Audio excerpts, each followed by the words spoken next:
अस्य श्री स्वामी कवच स्तोत्र मंत्रस्य सुव्रत ऋषिः अनुष्टुप् छन्दः श्री स्वामी समर्थ देवता शंकर राजेति शक्तिः बाळाप्पा कीलकं मम सकलाभीष्ट सिद्ध्यर्थं श्री स्वामी समर्थ महाराज देवता कृपा प्रसाद प्राप्त्यर्थं जपे विनियोगः अथ न्यासः ओम ह्रां अंगुष्ठाभ्यां नमः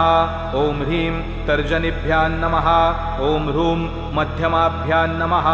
ओम ह्रीं अनामिकाभ्यां नमः ओम ह्रौं कनिष्ठिकाभ्यां नमः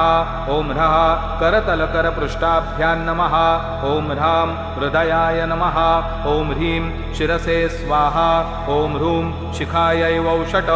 ओम ह्रीं कवचाय हुं ओम ह्रूं नेत्रत्रयाय वौषट